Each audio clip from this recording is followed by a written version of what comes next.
आप देखो चैप्टर है कार्बन एंड इट्स कंपाउंड, कि कार्बन और उसका कंपाउंड के विषय में बात कर रहे हैं कि कार्बन क्या होता है। कार्बन हमारा एक एलिमेंट है, एक तत्व है। कार्बन एक हमारा एलिमेंट है। जितना भी हम एलिमेंट पढ़ते हैं पीरियोडिक टेबल में, उसमें से एक एलिमेंट हमारा कार्बन है, जिसका कि सिंबल C होता है। और कार्बन कितने नंबर पे है? 6 नंबर पे है, इसलिए इसका एटॉमिक नंबर जो है, एटॉमिक नंबर हमारा 6 हो गया।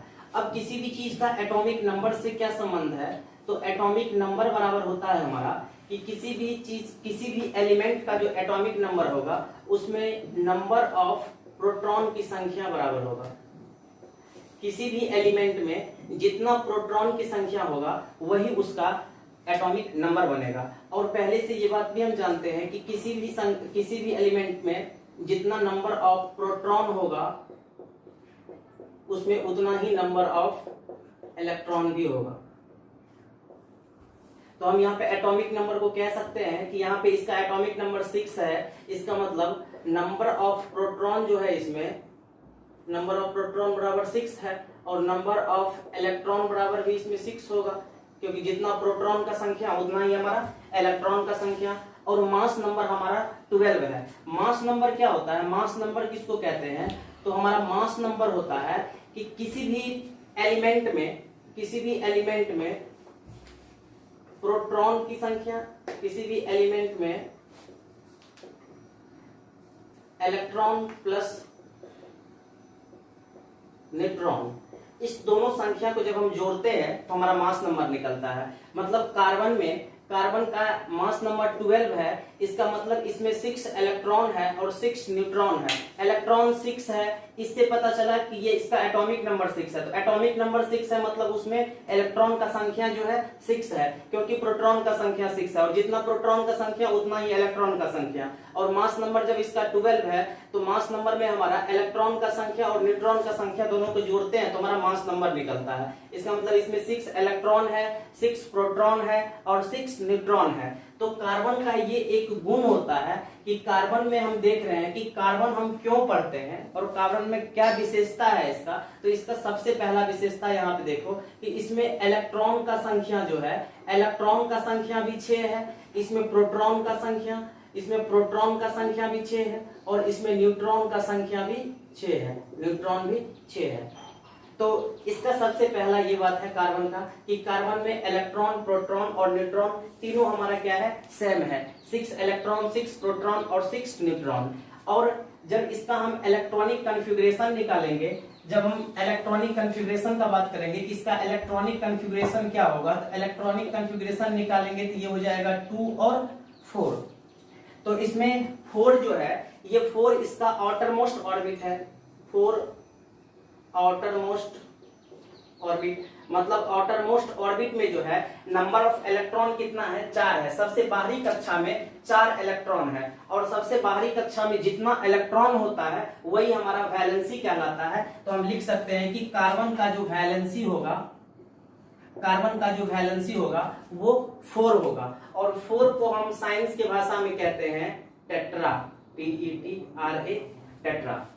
और इसलिए कार्बन का जो नाम पड़ा है, कार्बन का नाम टेट्रा वैलेंट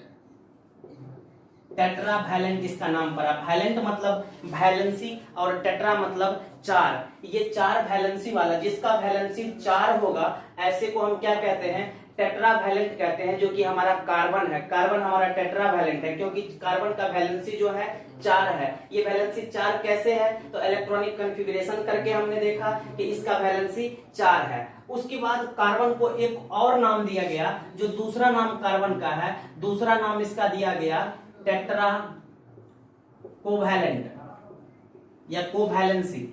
टेट्रा कोवैलेंट या टेट्रा कोवैलेंसी भी कहा जाता है कार्बन को। तो कार्बन को टेट्रा वैलेंट या टेट्रा वैलेंट क्यों कहा जाता है? इसका जवाब मिल चुका है कि कार्बन टेट्रा मतलब 4 और वैलेंट मतलब वैलेंसी। तो कार्बन का वैलेंसी 4 है, इसलिए कार्बन को हम क्या कहते हैं? टेट्रा वैलेंट कहते हैं। अब टेट्रा कोवैलेंट भी कार्बन को कहा जाता है। तो टेट्रा कोवैलेंट क्यों कहा जाता है, इसका जवाब आगे देखते हैं। यहां तक समझ में आ गया टोटल?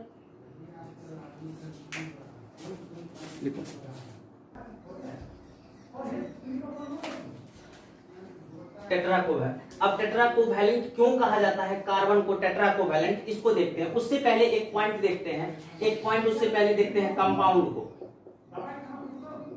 कंपाउंड, ये कंपाउंड हमारा जो होता है, कंपाउंड हमारा दो प्रकार का होता है। एक को हम कहते हैं आयोनिक, एक को कहते हैं आयोनिक कंपाउंड और दूसरा को कहते हैं कोवैलेंट कंपाउंड। एक आयोनिक कंपाउंड, दूसरा हमारा कोवैलेंट कंपाउंड। दो प्रकार का कंपाउंड हमारे पास मौजूद है। एक हमारा हो जाता है आयोनिक कंपाउंड, दूसरा हो जाता है कोवैलेंट कंपाउंड। कंपाउंड क्या होता है, इससे पहले कंपाउंड को देखते हैं। कंपाउंड क्या होता है, तो कंपाउंड इससे पहले हम लोग जान चुके हैं कि कोई भी सबसे पहला सबसे छोटा भाग जो केमिस्ट्री में हम लोग पढ़ते हैं, किसी भी ऑब्जेक्ट का, किसी भी वस्तु का सबसे छोटा भाग वो हमारा एटम होता है। कुछ एटम मिलने के बाद हमारा मॉलिक्यूल्स बन जाता है, मॉलिक्यूल्स मिलने के बाद हमारा एलिमेंट बन जाता है, कुछ एलिमेंट मिलकर के हमारा कंपाउंड का निर्माण कर देता है। तो ये प्रोसेस वहां से निकलते चले आ रहा है कि छोटा छोटा जो हमारा डॉट डॉट टाइप का, मतलब बहुत छोटा, जिसको आगे डिवाइड नहीं किया जा सकता है, जिसमें इलेक्ट्रॉन प्रोटॉन और न्यूट्रॉन प्रेजेंट रहता है, उसको हम एटम कहते हैं। एटम से आगे, एटम के मिलने से कुछ एटम एक साथ मिला तो वहां पे हमारा निर्माण कर दिया मॉलिक्यूल्स का, फिर मॉलिक्यूल्स आगे मिला, एलिमेंट बन गया, एलिमेंट आगे मिला, कंपाउंड बन गया, फिर कंपाउंड आगे मिलेगा तो और आगे चीज बनेगा। तो यही कंपाउंड का निर्माण जो हुआ था। तो कंपाउंड को जब बांटा गया तो कंपाउंड हमारा दो प्रकार का हो गया। एक को हम आयोनिक कंपाउंड के नाम से जानते हैं, दूसरे को हम कोवैलेंट कंपाउंड के नाम से जानते हैं। अब कंपाउंड कैसे बनता है, तो कंपाउंड बनता है एलिमेंट के मिलने से। अलग अलग एलिमेंट को हम जब रिएक्शन करवाते हैं तो हमारा कंपाउंड का निर्माण होता है। तो आयोनिक कंपाउंड और कोवैलेंट कंपाउंड में डिफरेंस क्या है, जैसे हम कहते हैं दो चीज लिखते हैं, एक या तो एक्सेप्टर, दूसरा हमारा हो जाएगा डोनर। डोनर, एक्सेप्टर और डोनर से हमारा क्या यहाँ पे रिलेशन है, तो रिलेशन है एक्सेप्टर मतलब जो एक्सेप्ट करता है और डोनर मतलब जो देता है। तो जब ऐसा कभी हमारे सामने रिएक्शन आ जाए, जिस रिएक्शन में क्या होगा, या तो इलेक्ट्रॉन लेने का बात होगा या तो इलेक्ट्रॉन देने का बात होगा, वहां पे जो कंपाउंड फॉर्म होगा उस कंपाउंड को आयोनिक कंपाउंड कहते हैं। जैसे एक एग्जांपल लेते हैं, मान लेते हैं सोडियम प्लस वाटर, इसका रिएक्शन करवाते हैं। तो इसका रिएक्शन करवाएंगे तो हमारा क्या हो जाएगा, क्या चीज फॉर्म होगा। जैसे मान लेते हैं कोई सोडियम, सोडियम का एटॉमिक नंबर हमारा 11 होता है, तो 11 इसको जब हम लिखेंगे तो यहाँ पे क्या लिखेंगे 281, इस प्रकार से लिखेंगे। यहाँ पे दूसरा कोई एलिमेंट ले लेते हैं, मान लेते हैं यहाँ पे क्लोरीन ले लेते हैं, सोडियम और क्लोरीन। क्लोरीन का हम जानते हैं कि 17 होता है, उसका लिखेंगे तो कैसे लिखेंगे 287। अब यहाँ पे ये दोनों जो एलिमेंट है, एक एलिमेंट हमारा सोडियम है और दूसरा एलिमेंट हमारा क्लोरीन है, ये दोनों जब रिएक्शन करेगा वापस में तो कैसे रिएक्शन करेगा, इस चीज को देखो। हम पहले ही पढ़ा चुके हैं कि कोई भी एलिमेंट अपने आप को स्टेबल होना चाहता है। स्टेबल कब होगा कोई भी एलिमेंट, तो स्टेबल तब होगा जब उसके आउटर मोस्ट ऑर्बिट में 8 इलेक्ट्रॉन, कम से कम 8 इलेक्ट्रॉन होगा, तब वो अपने आप को क्या करेगा, अपने आप को स्टेबल मानेगा। तो यहाँ पे सोडियम में देख रहे हैं कि 8 इलेक्ट्रॉन तो है, लेकिन एक इलेक्ट्रॉन इसके पास जो है एक्स्ट्रा है, जिसकी वजह से इसको 7 गो इलेक्ट्रॉन चाहिए, तभी जाकर के ये स्टेबल हो सकता है। और क्लोरीन में देखते हैं कि 7 इलेक्ट्रॉन इसके पास है, इसको अगर 1 इलेक्ट्रॉन मिल जाए तो ये भी हमारा स्टेबल हो जाएगा। तो यहाँ पे जब दोनों रिएक्शन करेगा तो क्या करेगा, सोडियम को भी स्टेबल होना है और क्लोरीन को भी स्टेबल होना है, तो सोडियम अपना 1 इलेक्ट्रॉन क्या करेगा, इसको दान कर देगा, दे देगा, मतलब उसको डोनेट कर देगा 1 इलेक्ट्रॉन। जब इसका 1 इलेक्ट्रॉन इसमें आ गया तो यहाँ पे ये बन जाएगा 8। अब ये भी स्टेबल हो गया और इससे 1 इलेक्ट्रॉन निकल गया तो इसका भी आउटर मोस्ट ऑर्बिट में 8 बचा, ये भी स्टेबल हो गया। अब दोनों ही स्टेबल हो गया और दोनों स्टेबल हो करके हमारा क्या बना लिया, NaCl का फॉर्म कर लिया। तो अब NaCl जो कंपाउंड बना है हमारा, ये कैसा कंपाउंड होगा, तो ये आयोनिक कंपाउंड होगा। आयोनिक कंपाउंड किसको कहते हैं, तो ऐसा कंपाउंड जिस कंपाउंड में या तो इलेक्ट्रॉन डोनेट होगा या तो इलेक्ट्रॉन एक्सेप्ट होगा, या तो इलेक्ट्रॉन देगा या तो इलेक्ट्रॉन लेगा। ऐसे में जिस कंपाउंड का निर्माण हो जाएगा वो कंपाउंड हमारा कौन सा कंपाउंड कहलाएगा, आयोनिक कंपाउंड कहलाएगा। यहाँ पे साफ साफ दिख रहा है कि यहाँ पे सोडियम का जब हम इलेक्ट्रॉनिक कॉन्फ़िगरेशन निकाले हैं तो 2 8 और 1 निकला है। क्लोरीन का जब हम इलेक्ट्रॉनिक कॉन्फ़िगरेशन निकाले हैं 2 8 7 हो गया है। इसका एक इलेक्ट्रॉन, क्योंकि इसको भी स्टेबल होना है, और स्टेबल का रूल हम जानते हैं कि किसी भी इलेक्ट्रॉन के पास, किसी भी एलिमेंट के पास क्या होना चाहिए, 8 इलेक्ट्रॉन होना चाहिए आउटरमोस्ट ऑर्बिट में। तो 8 इलेक्ट्रॉन इसका तभी होगा जब ये वो एक इलेक्ट्रॉन यहां से हट जाएगा, तब जाकर के ये स्टेबल हो जाएगा। तो इसका एक इलेक्ट्रॉन हटेगा और इसको जरूरत है एक इलेक्ट्रॉन का, इसको अगर एक इलेक्ट्रॉन आ जाएगा तो ये भी 8 हो जाएगा, ये भी स्टेबल हो जाएगा। ये अपना इलेक्ट्रॉन इसको दे देगा, ये 8 हो जाएगा, तब जाकर के ये भी स्टेबल हो गया, ये भी स्टेबल हो गया, और फॉर्म किया कंपाउंड कौन सा, NaCl का फॉर्म कर दिया। तो ये जो कंपाउंड बना है, ये कंपाउंड इलेक्ट्रॉन को देने से या इलेक्ट्रॉन को लेने से बना है। तो ऐसे कंपाउंड को हम क्या कहते हैं, आयोनिक कंपाउंड के नाम से जानते हैं।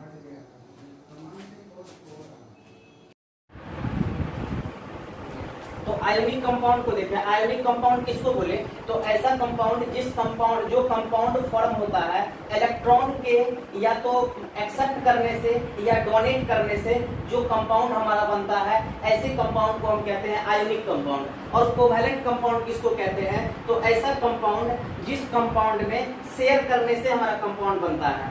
The compound form by sharing of electron, electron को शेयर करने से जो बनता है। जैसे मान लेते हैं यहाँ पे जो ये एग्जांपल था, अब ये भी शेयर करता है, ये भी शेयर करता, मतलब ना ये किसी को देता ना ये किसी को देता, दोनों को जब जरूरत पड़ता तो एक दूसरे से शेयर करके बना लेता। तो यहाँ पे जो हमारा कंपाउंड फॉर्म होगा उसको हम क्या कहेंगे, उसको कोवैलेंट कंपाउंड कहेंगे। जैसे मान लेते हैं एक एग्जाम्पल अगर कोई लेते हैं, ऐसा कोई एग्जाम्पल ले ले कि इसके पास भी इधर 4 इलेक्ट्रॉन बच जाता है और इसके पास भी इधर मान लेते हैं 4 इलेक्ट्रॉन बच गया। अब ये 4 इलेक्ट्रॉन इसके पास आएगा तभी जाकर के यहाँ पे 8 उड़ेगा, और इसके पास भी 4 इलेक्ट्रॉन जाएगा तभी जाकर के ये 8 उड़ेगा। तो ये क्या करेगा, ना तो ये इसको दे सकता है ना ये इससे ले सकता है, ये दोनों आपस में क्या करेगा, शेयर कर लेगा। कहेगा कंपाउंड जब बनाने लगेंगे तो हम तुमको मदद कर देंगे 4 इलेक्ट्रॉन, तुम हमको मदद कर देना 4 इलेक्ट्रॉन, और दोनों आदमी शेयर करके क्या करेंगे, बना लेंगे। लेकिन यहाँ पे ऐसा केस नहीं है, यहाँ पे ये निकाल कर दे देता है इसको इलेक्ट्रॉन और ये स्टेबल हो जाता है, और ये भी एक इलेक्ट्रॉन लेकर के ये भी स्टेबल हो जाता है। लेकिन यहाँ पे ऐसा कंडीशन नहीं होगा। यहाँ पे क्या होगा, तो यहाँ पे जब भी करेगा तो यहाँ पे शेयर करके बनाएगा। जैसे एक एग्जांपल थोड़ा सा लेते हैं, देखो कि जैसे हम कार्बन ले लिए, कार्बन देखो कि कार्बन का वैलेंसी 4 होता है।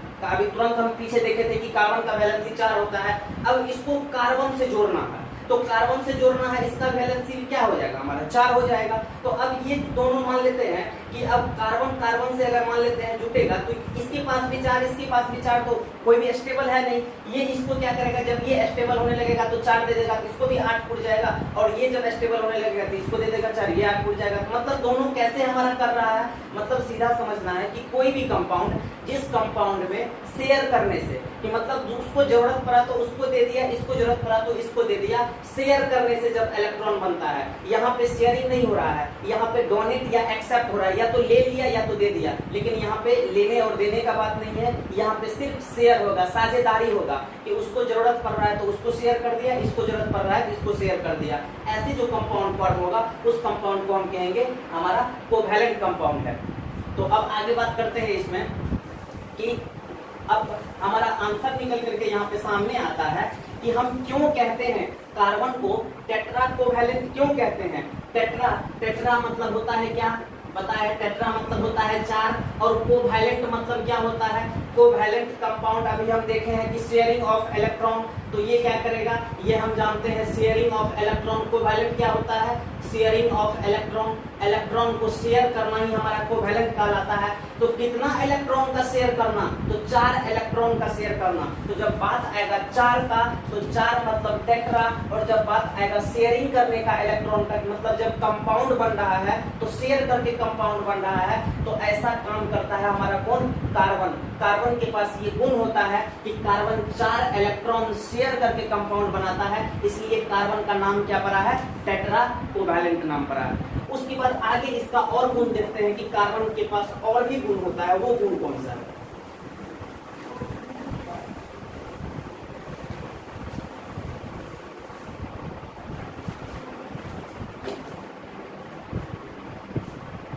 अगला इसका गुण, पहला गुण हो गया हमारा कोवैलेंट, दूसरा गुण इसका लिखते हैं catenation.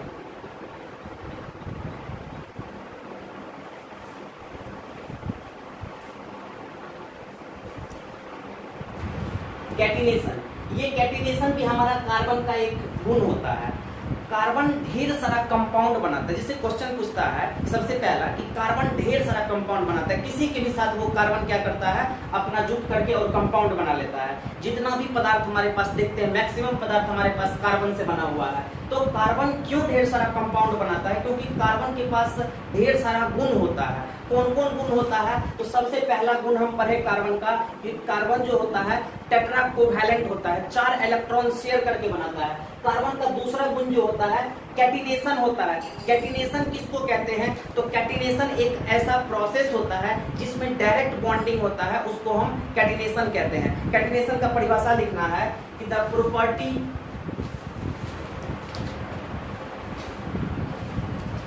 property of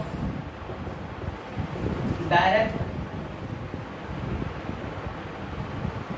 bonding, the property of direct bonding between atom of same element, the property of direct bonding between atom of same element to form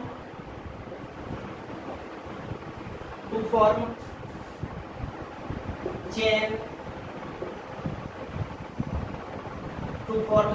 structure, closed structure,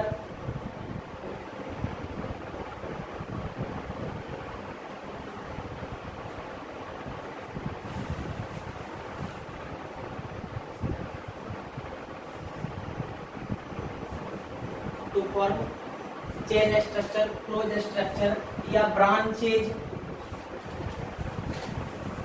और long chain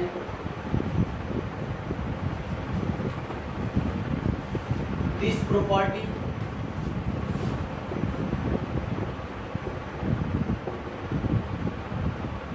is called catenation. Catenation का परिभाषा लिखे हैं कि carbon का एक गुण होता है कैटिनेशन। कैटिनेशन हम किसको कहते हैं, तो कैटिनेशन कहते हैं the property of direct bonding between two atom of same element. कोई भी एक ही एलिमेंट सेम एलिमेंट है और उस एलिमेंट के बीच में डायरेक्ट बॉन्डिंग, जैसे मान लेते हैं सेम एलिमेंट ले लेते हैं कार्बन। अब कार्बन के बीच में जो होगा डायरेक्ट बॉन्डिंग होगा। कैसे होगा, हम जानते हैं कि कार्बन के पास 4 है हमारा और इसके पास भी क्या है 4 है हमारा, तो इसके पास भी 4 है और इसके पास इसका जो वैलेंसी है कार्बन का ये 4 है और इसका जो वैलेंसी है कार्बन का ये 4 है। अब ये दोनों जब एक दूसरे से मिलेगा तो दोनों डायरेक्ट बॉन्डिंग बना लेगा। कैसे डायरेक्ट बॉन्डिंग बना लेगा, इस प्रकार से मान लेते हैं कार्बन को जोड़ देते हैं। यहाँ से अगर इसको हम हटा देते हैं सर्किल को, तो यहाँ पे ये डायरेक्ट ये जो है यहाँ पे बॉन्डिंग बनाता है, ये C, फिर यहाँ पे C, फिर यहाँ पे C। अब यहाँ पे देख रहे हैं इस कार्बन को भी 4, 1 2 3 4 पुर गया और इस कार्बन को भी क्या किया, इसका एक जो है ये शेयर कर लेगा क्योंकि इसको जरूरत पड़ेगा, तो 1 2 3 4। अब इसके पास भी 1 2 3 4।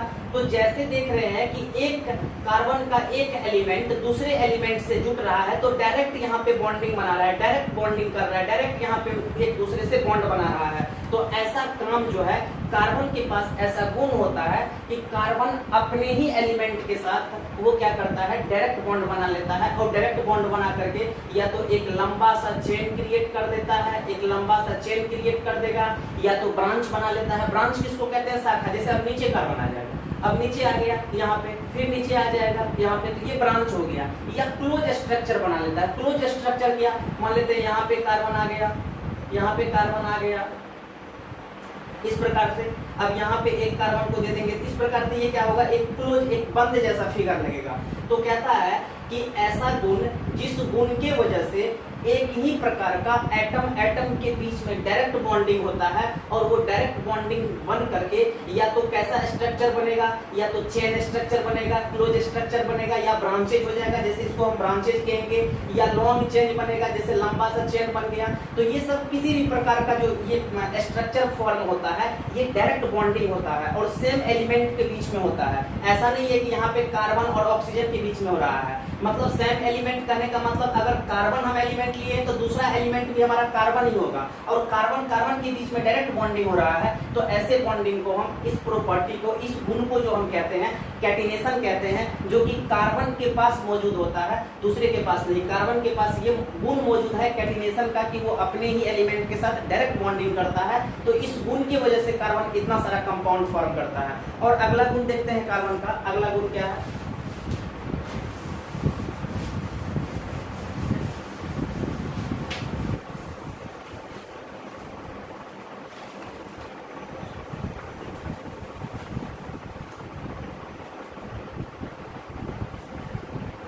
अब अगला गुण हमारा है पॉलीमराइजेशन।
तो यहाँ पे पॉलीमराइजेशन, एक कार्बन का जो गुण है वो पॉलीमराइजेशन क्या होता है कि नंबर ऑफ मॉलिक्यूल्स, मॉलिक्यूल्स को हम लोग पढ़ चुके हैं। जैसे मान लेते हैं वाटर है, तो वाटर क्या, वाटर कैसे बना हुआ है? तो वाटर अपने मॉलिक्यूल्स से बना हुआ है, ढेर सारा वाटर का मॉलिक्यूल्स होगा वहां पे। तो कहता है कि a number of molecules can be attached to form a long chain is called polymerization. कहता है कि किसी का भी मॉलिक्यूल्स एक दूसरे से जुट करके एक लंबा चेन बना लेगा, उसी को हम, उस गुण को पॉलीमराइजेशन कहते हैं। जैसे यहाँ पे देख रहे हैं ये फार्मूला हमारा CH4 जो है, C2H4, ये फार्मूला हमारा, मान लेते हैं ये फार्मूला हमारा इथीन का है, ये फार्मूला हमारा इथीन का है। कोई भी चीज का हम अगर लेते हैं तो मान लेते हैं जैसे ये इथीन है, तो इथीन, जैसे इथीन का फार्मूला CH2, एक यहाँ पे CH2 और एक यहाँ पे CH2, ये भी हमारा इथीन है और ये भी हमारा इथीन है।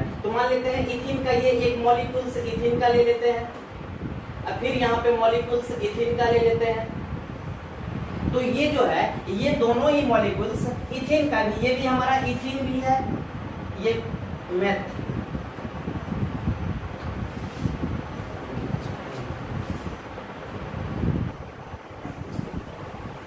यहाँ डायरेक्ट समझो कि ये वाला जो है, ये वाला, ये हमारा फार्मूला किसका हो जाता है? तो ये हमारा फार्मूला हो जाता है C2H4, तो ये हमारा फार्मूला हो जाता है इथीन का, इथीन का।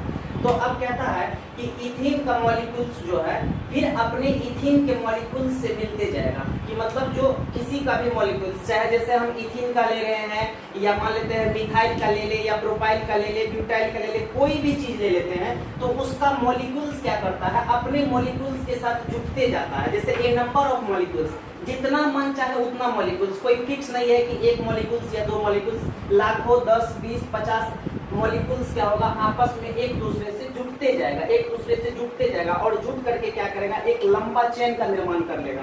इसी को हम क्या नाम दे देते हैं? इसी का हम नाम दे देते हैं पॉलीमराइजेशन। जैसे यहाँ पे देखते हैं, यहाँ पे ये कार्बन कार्बन जुटते गया और ये बना लिया क्या, ये बना लिया पॉलीथीन, पॉलीथीन। ये इथीन, इथेन, इथाइन ये आगे पढ़ेंगे, लेकिन फिलहाल यहाँ पे एक गुण होता है पॉलीमराइजेशन का, उस गुण को समझाने के लिए ये बता दिए कि ये इथीन। अब फार्मूला कैसे बनता है नहीं बनता है उसका बात आगे करेंगे चैप्टर में, लेकिन फिलहाल यहाँ पे कि ये फार्मूला कैसे बना हुआ है। तो ये बना हुआ है, 2 कार्बन लिया और यहाँ पे 2 कार्बन जब लेते हैं तो उसका नाम इथ हो जाता है, पहला का मैथ, दूसरा का एथ हो जाता है, और 4 कार्बन हो गया तो इन लगता है, तो ये हमारा इथीन हो गया। तो ये एक मॉलिक्यूल्स है, ये मॉलिक्यूल्स के बीच में क्या हो गया, जुट गया है दोनों मॉलिक्यूल्स आपस में। तो उसी प्रकार से यहाँ पे ढेर सारा मॉलिक्यूल्स जो है जुटा हुआ है और जुट करके जो है पॉलीथीन बना लिया। तो जहां पे ढेर सारा मॉलिक्यूल्स आपस में जुट करके एक लंबे चेन का निर्माण करता है, उसको हम पॉलीमराइजेशन के नाम से जानते हैं। और अगला एक इसका लास्ट एक गुण है, उसको हम आइसोमेरिज्म कहते हैं।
अब यहाँ पे है अगला गुण है कार्बन का आइसोमेरिज्म।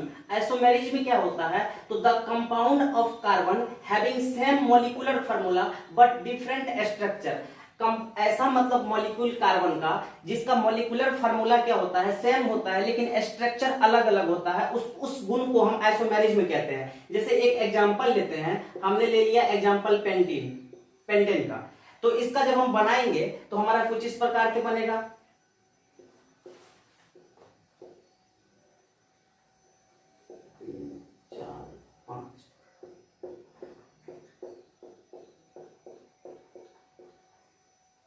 एक इस प्रकार से बना है, दूसरा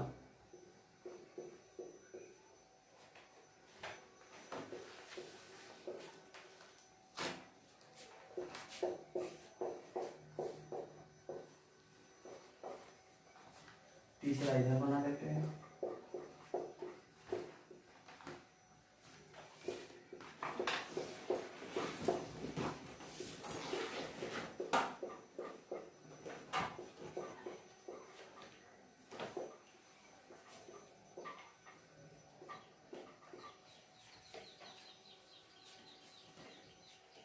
अब यहाँ पे देख रहे हैं कि ये एक हमारा पेंटेन लिखा हुआ है, इसका स्ट्रक्चर जो बना है, यहाँ पे जितना भी डॉट है सब जगह हाइड्रोजन बैठा देंगे, सब जगह हाइड्रोजन अपनाना।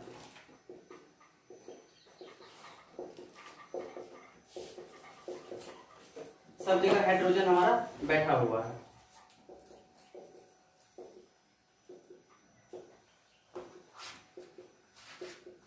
तो हमने यहाँ पे देखा कि पेंटेन का एक स्ट्रक्चर हमको ऐसा देखने के लिए मिला, ये एक स्ट्रक्चर हमारा पेंटेन का दिख रहा है। दूसरा स्ट्रक्चर ये हमारा दिख रहा है कि ये भी हमारा क्या है, पेंटेन का ही स्ट्रक्चर है। तीसरा यहाँ पे स्ट्रक्चर दिख रहा है, ये भी पेंटेन का ही है। चौथा यहाँ पे स्ट्रक्चर दिख रहा है, ये भी हमारा पेंटेन का ही है। और कहता है कि जिसका मॉलिक्यूलर फार्मूला सेम हो। मॉलिक्यूलर फार्मूला इसका बात करेंगे तो मॉलिक्यूलर फार्मूला हमारा 1 2 3 4 5 कार्बन है तो C5 हो गया, और 5 कार्बन है तो ऑक्सीजन हाइड्रोजन का जो संख्या होगा, हाइड्रोजन का संख्या यहाँ पे 12 है। तो देख रहे हैं सब में, इसमें भी कार्बन का संख्या 5 है और हाइड्रोजन का संख्या 12 है। इसमें भी कार्बन का संख्या 5 है, हाइड्रोजन का संख्या 12 है। इसमें भी कार्बन का संख्या 5 है, हाइड्रोजन का संख्या 12 है। इसमें भी कार्बन का संख्या 5 है, हाइड्रोजन का संख्या 12 है। तो सब जगह देख रहे हैं कि मॉलिक्यूलर फार्मूला सेम है, लेकिन स्ट्रक्चर जो उसका बनावट है, जो बना हुआ है, वो बना हुआ अलग अलग तरीका से बना हुआ है।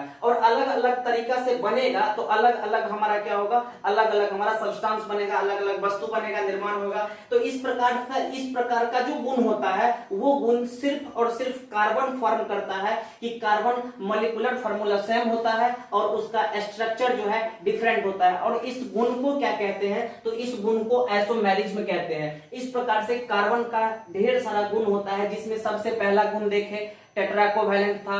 दूसरा गुण देखें उसका कोवैलेंट के बाद दूसरा गुण फिर उसका जो है पॉलीमराइजेशन था, पॉलीमराइजेशन भी उसका एक गुण था। उसके बाद गुण देखते हैं कि आइसोमेरिज्म उसका गुण था। तो ये सारा गुण कार्बन के पास होता है, इसलिए कार्बन क्या करता है, इतना सारा ऑब्जेक्ट फॉर्म कर सकता है, इतना सारा वस्तु बनाता है। कोई भी हमसे क्वेश्चन पूछेगा कि कार्बन कैसे इतना सारा सब्सटेंस फॉर्म करता है, इतना सारा कंपाउंड कैसे बनाता है, तो बस उसका हम जवाब देंगे कि कार्बन के पास जो है अलग अलग प्रकार का गुण होता है, और जितना भी बताए हैं ये सारा कार्बन का गुण होता है। इसलिए कार्बन किसी के भी साथ मिल करके अपना कंपाउंड फॉर्म करता है और अलग अलग सब्सटेंस के साथ अलग अलग तरीका से मिलता है और अलग अलग प्रकार का चीज का निर्माण करता है। तो ये हमारा कार्बन का बेसिक चीज है यहाँ तक। उसके बाद फिर आगे फिर और इसका है, अब हमारा आ जाएगा कि स्ट्रक्चर, और हमारा कैसे हम स्ट्रक्चर लिखते हैं, क्या होता है, किस प्रकार से पेंटेन पेंटीन या ये सब लिखते हैं, उसका आगे हम देखेंगे।